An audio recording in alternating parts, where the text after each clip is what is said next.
Hello, growers. If you enjoy podcasts like this one, tune into my podcast In Search of Soil on YouTube for a deep dive into the mysteries beneath our feet.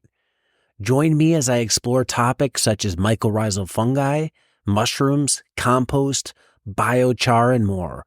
It's a soil nerd's dream. We're going deep. We're talking to scientists about all things soil related.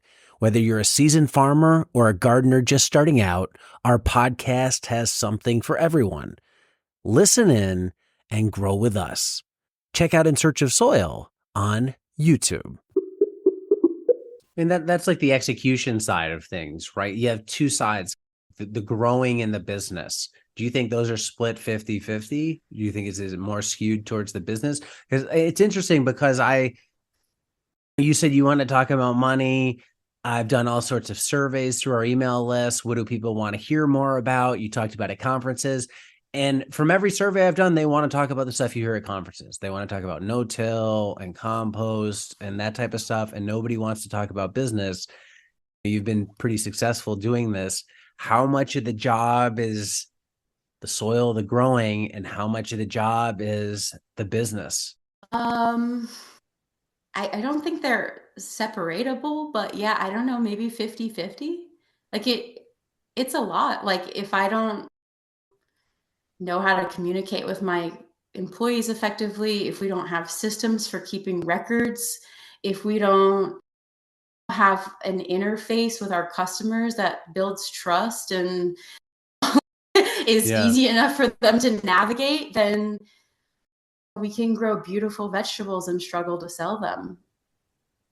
And so it really, you can't really, I think, I want to say you can't have one without the other, but actually there's a lot of people who are just amazing out there at like business and marketing and somehow get away with selling stuff that maybe is subpar, but so maybe the business aspect is more important, and they both feed into each other. And this is in some ways, especially what I do with Johnny's all day, is I really see the seed varieties or seed breeding as a piece of farm technology. And getting that correct piece of technology for your system can totally change the game financially, yield-wise, time-wise. There's so many different examples. Like actually back at the big commercial farm that I used to manage, we were growing open pollinated cilantro, and it would, we'd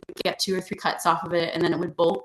And then we switched over to this like amazing like hybrid that we got from Johnny's called Calypso. It's bolt resistant, and we were getting 6 cuts off a bed before it bolted. And I was like, wow, like our profitability on this bed just like more than doubled by only switching one thing, which was the genetics. And so I think it does go both ways, that, like by knowing your farm nerd, by knowing you're growing stuff that's creating the product, but really by being a good business person and minding all that other stuff is really how you move it and sell it.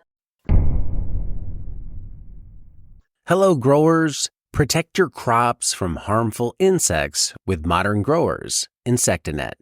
This top-tier insect netting made by Modern Grower shields your plants from pests and harsh weather, boosting your yields without harmful sprays. Insectanet's unique design allows 90% of the light to pass through and is easy to use with low tunnel systems like our Quick Hoops. It's soft, elastic, and durable, perfect for field use to help ensure that your crops thrive. Say goodbye to pest damage and hello to healthier, market-ready produce. Invest in Insectanet and see the difference it makes. Get Insectanet at shop.moderngrower.co or using the link below.